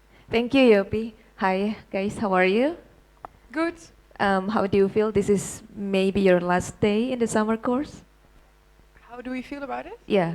Happy or sad? Happy. All right. I think it's good. Happy. It means they don't enjoy this No, day. we ended it successfully, as we think All we had a right. lot of fun this last week. So I think Sure. it's a good week. Sure, thank you. Well, thank you for your presentation and video. I see that, and I'm glad that it seems that you guys are enjoying your stay during your stay in the Puskesmas and in the community. Definitely. And regarding the program that you present, regarding precision medicine that you have learned at the earlier days in this summer course, what do you think? How do you analyze the program in the Puskesmas? Do you think it is a good thing, a good way, a good pathway to precision medicine? And how do you think Puskesmas could, what do you think Puskesmas could do better? In regarding to precision medicine? Right.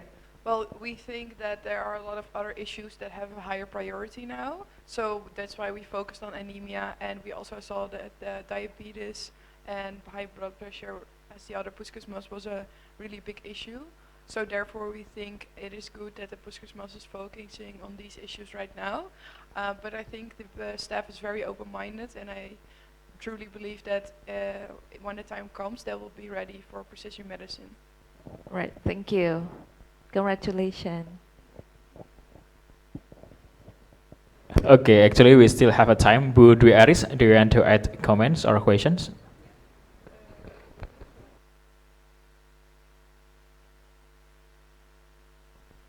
Yeah, it's very interesting that you have different topics with other groups. It's about anemia. Do you have any information regarding the prevalence of anemia that make you want to make a program about anemia? Yeah, so we went to the to one of the junior high school in Gorian 1, SMP 1 Muhammadiyah, which was in the video. And the doctor there in charge told us that a lot of the students were actually diagnosed with anemia during the health checkups in the Puskesmas. So we thought that this was a pretty relevant problem and something that we could discuss and educate the people about. Yeah, and then you mentioned also that the causes of anemia, like in infancy, in adolescents, and also in pregnant women. There's also problems in other country, but I mean the cause of anemia in other country, but why in Indonesia is also still high? Like menstruation happen in every woman, right? But not all develop anemia. And every woman also will experience pregnancy if they choose to, of course. But why anemia is still high in Indonesia? I think anemia is also interlinked with malnutrition, and as we know, Indonesia has quite a high prevalence of stunting, and so we do think that that could be one of the main contributors of the rising anemia incidence in the country, perhaps. Yeah, and I'd like to add a little bit information that most of the protein in Indonesia is still plant-based proteins. So then the quality of the hemoglobins and the bioavailability is not good enough, especially for the RNs. And that's the reason why for the prevalence of anemia in Indonesia is actually one of the biggest problem here, one of the biggest challenge for the teenagers and also for the pregnant woman, which it can create a bigger problem when a pregnant woman during the labor is actually diagnosed by an anemia, because we know that the bleeding and stuff, it's not going to recover well. And I think it's very important for us to educate more people from the younger age as much as possible so that they can understand that their nutrition is also really contributing for their health conditions, especially about anemia as well. Thank you. It's very interesting, your program about the education, and also you show the video about isi piringku. What is isi piringku? What should I put in my plate? Yeah, it's very interesting. Yeah, thank you. Okay, so once again give applause for group 8 from Gurian 1. Okay, next we are going to the group 9 from Temple 1. Okay, yes.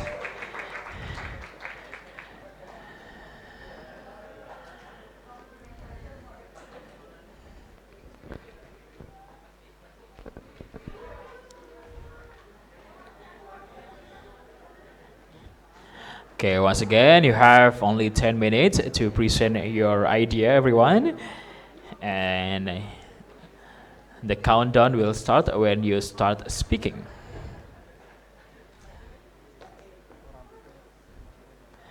Okay, you can turn on your microphones. Just slide up.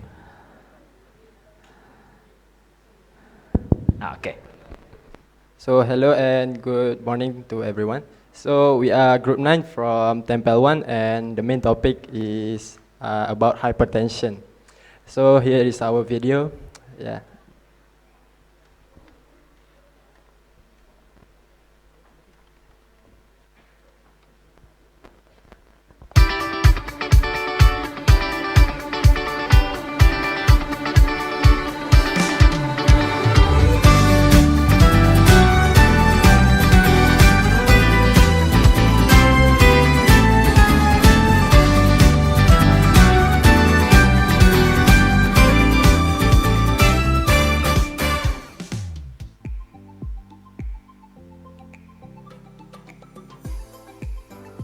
Hi everyone, this is our innovation for Puskesmas Tempel 1 called Cendol or Cek dan Edukasi Tensi Tinggi Sebelum Dol.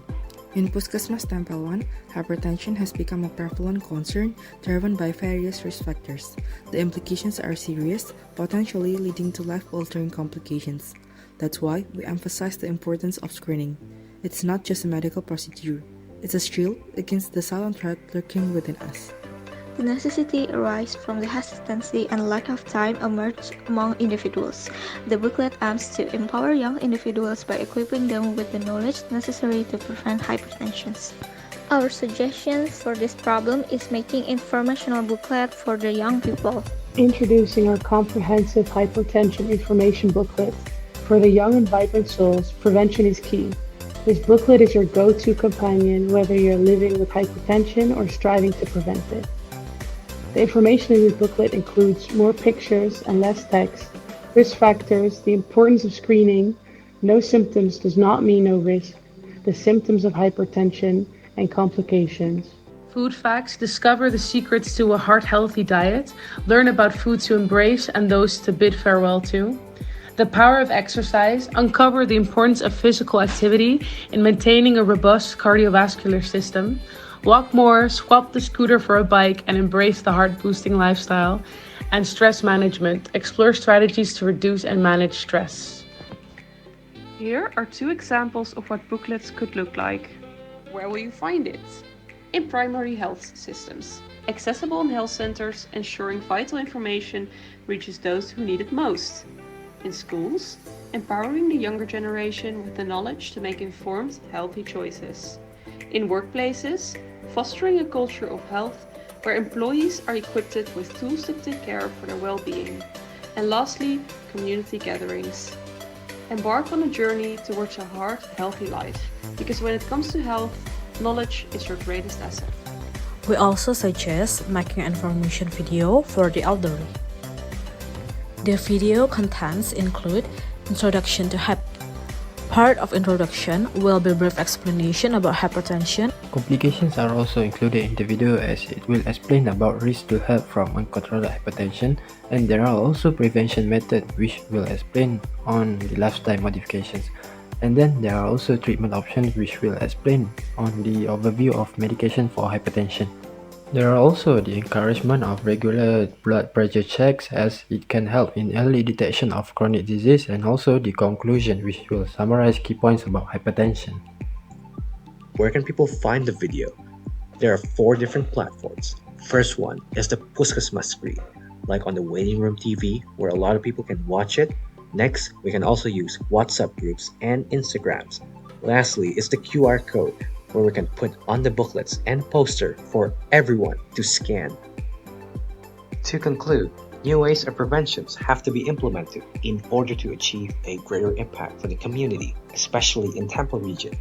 The key point to conquer hypertension include education, preventions, and regular checkups. We will also be implementing the reward system after 5 regular checkups with great examination results.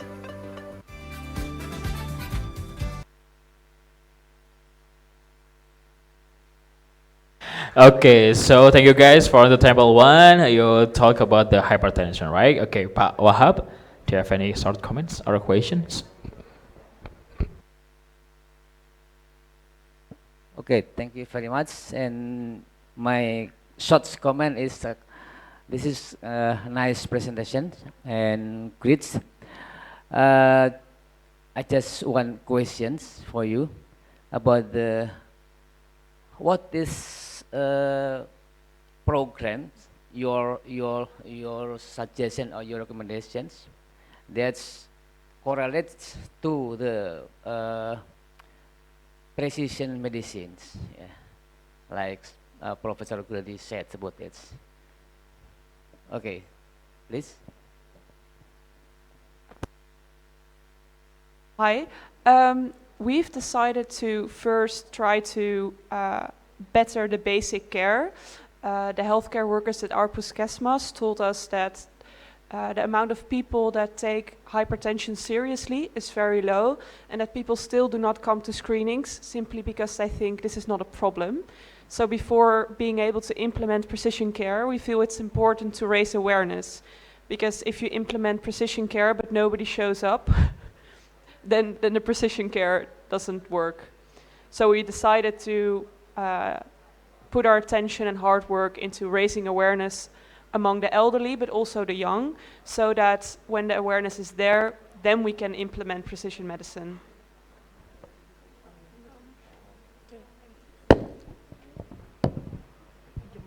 So maybe I want to add something about the precision medicines.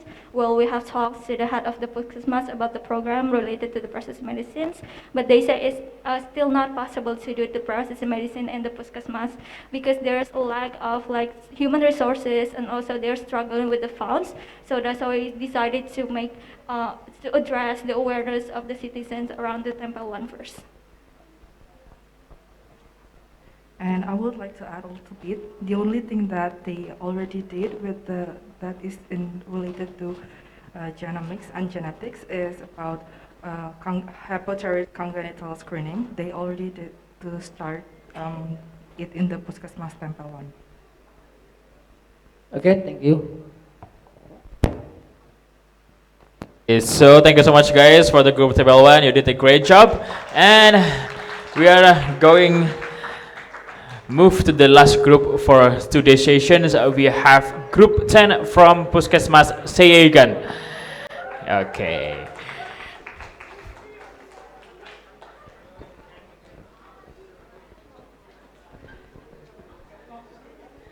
And I would like to kindly remind to you all the judges, don't forget to put the scores in the Google Sheets, and the committee will calculate.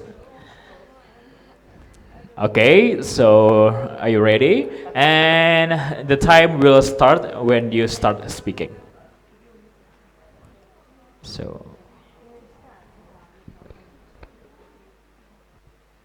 Okay.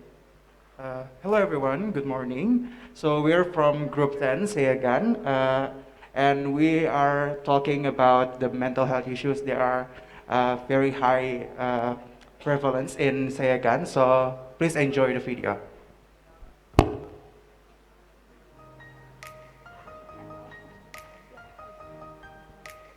Good day, students, teachers, and everyone else. First of all, we would like to introduce ourselves. My name is Magdalena, and I'm a medical student. My name is Babi, and I'm a nursing student. My name is Yushi, and I'm a nutrition student. My name is Adriana, and I'm a medical student. And my name is Phoebe, and I'm a medical student. We also have a few more members. Ali, he's my medical student. Fadil, he's also a medical student. And Nadia, she is also a medical student. For the past few weeks, we have attended the summer course from the UTM. Because of this, we also went to the Puskesmas Sayagan, and we also entered a few activities. In this video, we will explain more about the activities that we attended. So, the Puskesmas we attend was Puskesmas Sayagan. Our field instructor is Ibu Tri, and our field supervisor is Ibu Farah. The problems that our Puskesmas came into contact with are mental health problems, stunting, non-communicable disease, and also food safety. With Dr. Sri and Dr. Pisa, we experienced a lot of activities and met with a lot of different people. After visiting 2 mental health patients' homes at Barakuan, we found that there are at least 200 mental health patients in Sayagan district. Hence, it becomes our focus to identify the possible root cause and intervention to improve the mental health issues here. Okay, so after we held a couple of observation and also interview with psychologists in Puskesmas Sayagan, especially about mental health patients, we identified there are 3 main problems about mental health patients. So the first one is they are still lacking mental health awareness in the Sayagan community, and then there are still a lot of ineffective family support due to the limited understanding on proper mental health support and how to help the patient. And the last one is about social stigmatization. Hi everyone. In delineating the role within our project team, we have carefully defined key job functions to ensure an cohesive and effective intervention. First and foremost, our project creatives are tasked with ideating innovative solutions for our intervention. They bring fresh ideas on the table, shaping the creative landscape of our project. Complementing this role, we have mental health experts who contribute their specialized knowledge, offering insight into understanding mental health and how individuals interact with it. In the field, we have dedicated doctors whose role involves in reaching out to mental health patients, establishing the groundwork for our intervention. Finally, our target create a safe space for those with mental health issues for engaging in meaningful conversation, fostering an environment conducive to positive mental health outcomes. Alright, so because this program is going to involve exploration, screening, and confidence development of the patient, of course there are going to be strengths, weakness, opportunities, and threats. First off is the strength. This program should be able to increase social awareness around the mental health issues, reduce stigma about the topic, and to provide a continuous and comprehensive screening of not only the patient's mental health status, but also the social condition and any other underlying issues. However, the weakness of this program is that it's going to require a large amount of resources and effort, and it can put a burden on the patient to participate in the monthly health screening. Fortunately, there are opportunities that we can take advantage of. First off is that from what we can see, the caterer and the family are very supportive of the patients, and that the second is that Puskesmas Sayagan already has a similar family gathering program in which the patient's family can get together every 3 months and become each other's support system. We feel that these 2 points can support the execution of this program. Lastly, we need to be aware of the threats that might hinder this program. Some of it being an inadequately skilled manpower, reluctant cooperation from the patient, and the lack of financial or family support from the certain patients. After following along the last week, we've come up with some recommendations on how to improve the quality of life for mental health patients. The objective of the intervention is to include society, including the family, caregiver, and patients themselves, in the prevention and management of mental health. Proper education is crucial to the community, as we observed that some community members have managed their mental health issues with non-scientific resources. The suggested intervention for the future is called Mind Your Mental, Mind Your Health. The first step is talking to family and close ones to educate caregivers and family members on proper mental health support. The second step is talking to the family of the patient and the patients themselves to understand the root causes. Step number 3 is continuous monitoring and follow-up patients' condition by the same health providers to create a trust bond. Step number 4 is supporting the patient when being part of a support group that includes the neighbors, the Dusun chief, family, and friends. And the last step, step number 5, is integration of quality of life intervention, focusing on assessing, monitoring, and preventing other health aspects of mental health that patients might face.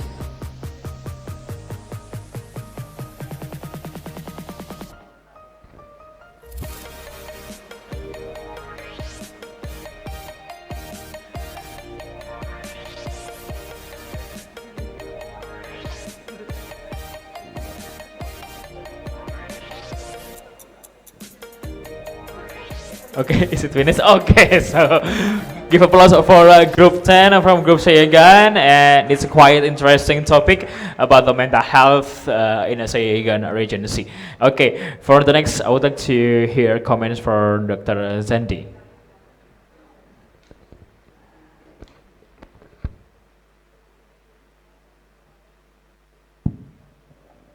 Okay, thank you so much. I'm from the Faculty of Dentistry here.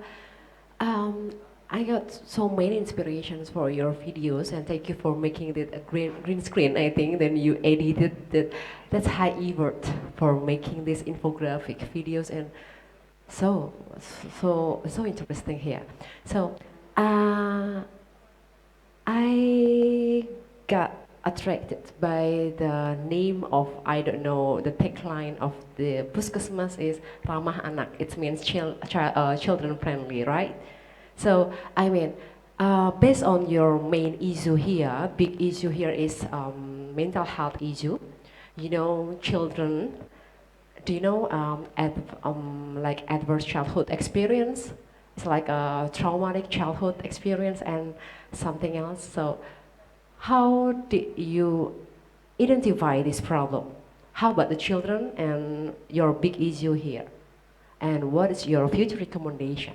Is it got a prevalence or something else, evidence based on the children and mental health issue in your Puskesmas? Thank you.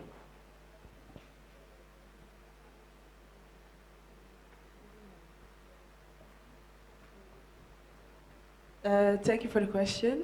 Mainly for the children's mental health, the issue that the psychologist said that there was that there was a lack of education, and that's most of the time that's because the parents didn't have a high education, so they won't let their children go to school, and that resulted in the children having issues in school and not being able to make friends and like growing up very fast than what they're supposed to do.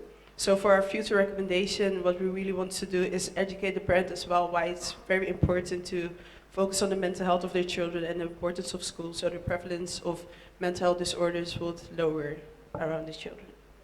Oh, I don't know. What is the big segmentation of the populations that have big problem in the mental issue in this case? Anyone else can explain how's the population here? It's like elder people, younger. What is the segmentation of the age? Okay, so mainly based on what we observed before in Barakwan, the place is called Barakwan. Yes. Most of the patients there are from like young adults, and also some almost elderly, almost elderly patients. So we haven't really seen children that has mental health. So mostly adults. So how about if we want to focus on the highlight, I want to highlight the main problem is what is the etiology of this, what's the cause, the main cause of the mental health in the young teenager, young adult. Anyone can explain about this? So for the mental health issue that happen in teenage level, right? What we get the not suggestion like context from the psychology is that mainly mental health issue happen in the teenage is due to they are craving for love from either from their family or alternative they are craving for love from their friends. So at the end having the purpose of childhood, teenage pregnancy in Sega area. Okay, I got it. Good. Yeah, I do agree with your presentation that mentioned the parenting and support of the family is the mandatory for this mental health issue. It's a clear, I think, for me especially so part of me as a pediatric dentist here. Thank you. Okay, so thank you so much, guys, and you may back to your seat. And that was the 10 presentations from your groups, and all of you did a great job. And now the committee is calculating the total scores, and I would like to remind to Pak Wahab, Bu Dwi Aris, Bu Sylvie, and Dr. Zandi to input the score. Okay, is it done? Okay, Mbak Mita and Mbak Yuyun, can you calculate all the results? So, do we have a result? And please inform to IT support. And before I announce the best 3 group presentations, we will have one sessions. I heard that our friends from University Putra Malaysia will give the token of appreciation to our committee.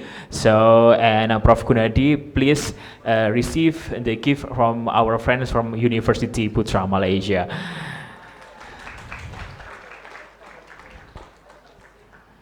Okay, maybe on the stage. Yep. Okay, maybe our friends from UPM, you can take a photo together with Prof. Gunadi, all of you.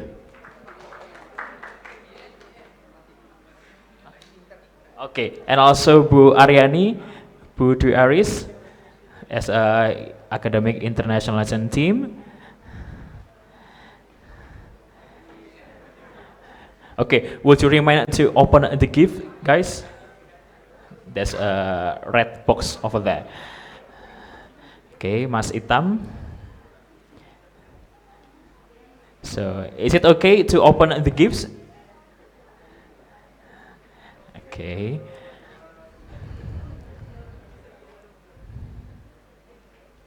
Okay, let me check what kind of gift we have here. Oke, mungkin bisa di jembreng itu apa ya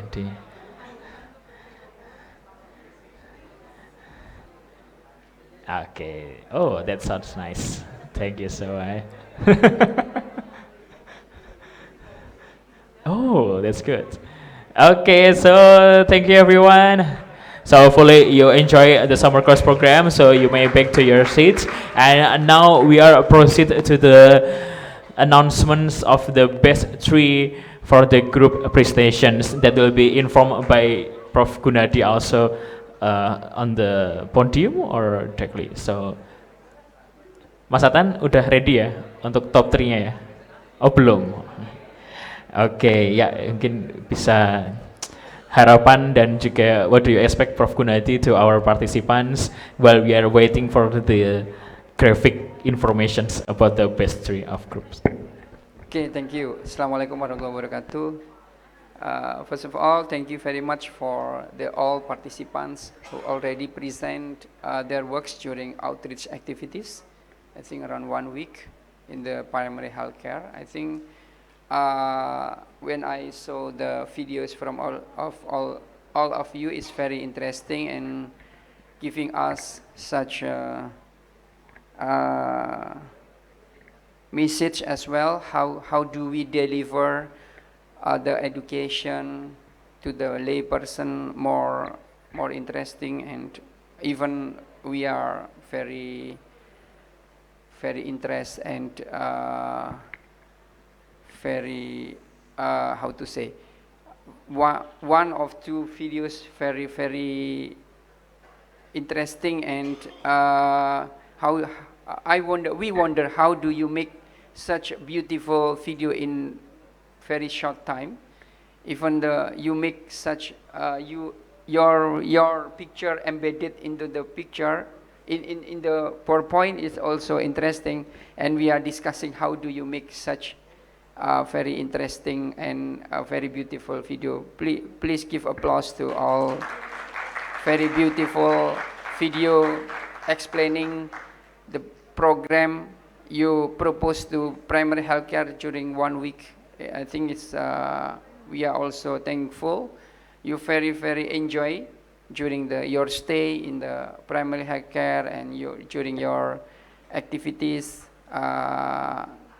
to deliver the health education, etc. And last not the least, I think we already have the winner. Okay, and we will start to announce for the how many winner? 3 winners. Oh, 3 winner. Okay. Third winner, second winner, and the first winner. Okay.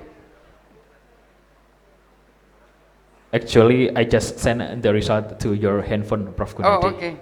Where's my phone then?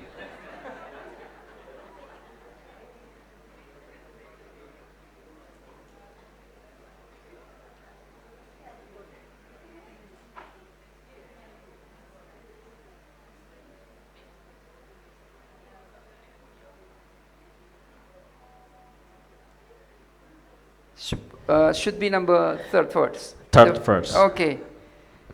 And the third winner for this summer course 2023. Please guess.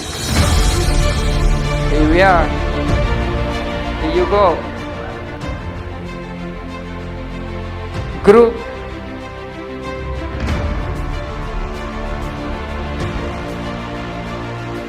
Group 8, Golden One. With Bu Sri Mulyani, give applause to DPL and the group consisting of Group 8. Please come. All Group 8. With Bu Sri Mulyani. Also, the DPL. Okay, so we would like to invite for the group X. Yeah, actually some of you just know the result, right? Yeah. Group 8, please. I ask Pak Wahab give Pak Wahab, appreciation so to give the Group token 8. of appreciation to More in the middle, please. In the middle, please. Yeah.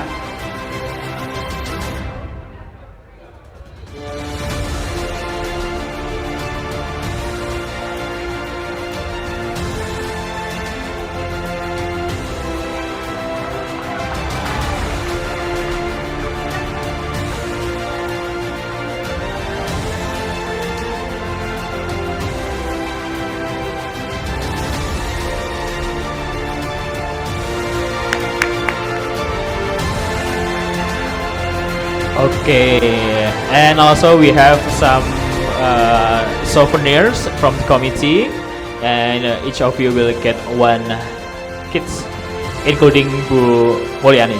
Yeah. Okay.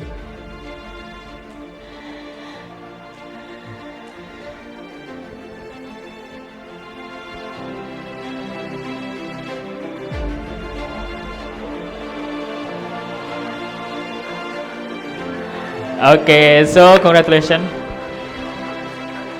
Okay. Thank you very much. Once again, congratulations to Group 8 Sayegan. Godian 1, sorry. For the second winner, I think you already know. No problem. Still, yeah. You go. Okay, Group 4. Ngamplak 1. Please come.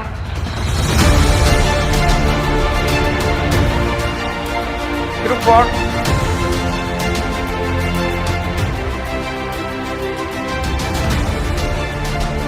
With the DPL, Dr. Gigi Soima, I think Dr. Sandy, you may represent Dr. Gigi Soima as a DPL from Group 4. And Dr. Dwi Aris, then you give the appreciation to Group 4.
Thank you for Group 4.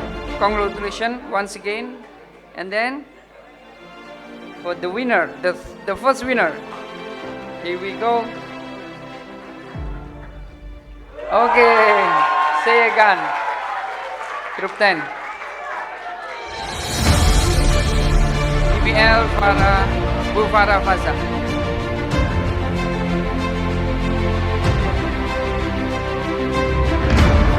Bu Haryani, you may represent the Bu Farah Faza. And then I will ask Bu Sylvia to give appreciation to group 1, group Sayagan.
Yeah, I think the group Sayagan is the one who present very beautiful video, right? And so interesting. Finally, we come to closing ceremony, and thanks again for all participants who enjoy the outreach activities, and also of course from the beginning of summer course last week, and then you eventually close the ceremony. Is very beautiful videos, documenter videos, and very fruitful discussion with the judge. Thank you very much. And last not the least, thank you very much for all the committee. Please stand up, all the committee. Give applause to all committee in the back and in the front. Without their help, the sustainability of summer course cannot happen. And then hopefully you can, I don't know, you may join the next summer course in 2024, and it is very tailor-made summer course since 2016, just I mentioned in the opening ceremony, and then much better and much better until 2016, and then COVID, we have online, and then hybrid, and then now fully offline. It's very nice and very fruitful summer course. Okay, at the end of this summer course, once again, thank you for everybody. I cannot mention one by one to support for this very successful summer course 2023. Let's close this summer course this afternoon with thank you and congratulations. Assalamualaikum warahmatullahi wabarakatuh. Waalaikumsalam warahmatullahi wabarakatuh. Thank you so much, Prof. Gunadi, as a chairman of Summer Course 2023 Committee. Guys, this is the end of the Summer Course 2023. As a representative of the committee, I would like to say thank you so much for joining with us, and we'd like to say sorry if there is some inconvenience that you feel during the summer course. Hopefully, this course can bring us a lot of insight about the present medicines and give you more experiences during your health services in Puskesmas and other community activities. So thank you so much for joining with us, and don't forget to finish your essay and your quizzes. Okay, once again, don't forget to finish your essay and also the quiz. The quiz will be start on Monday next week until Friday next week. Okay, so make sure you finish all of the tasks to get the certificate and also the course achievements. So, and hopefully safe flight for our friends from Malaysia, from Thailand, and actually our friends from Netherlands, still Indonesia. Okay, and enjoy Yogyakarta for the rest day until tomorrow you will go back to your hometown. Okay, thank you so much for joining with me. I'm Yopi signing out. Wassalamualaikum warahmatullahi wabarakatuh, and bye bye, and see you on the next course. Okay, now for the last session, I would like to invite all the speakers, invite the guests, judges, participants, and committee to join with me on the stage to take a photo. Okay, everyone, so join with me on the stage to take a photo. Yeah, and also our committee. All of you join with me to stage to capture the last moment of summer.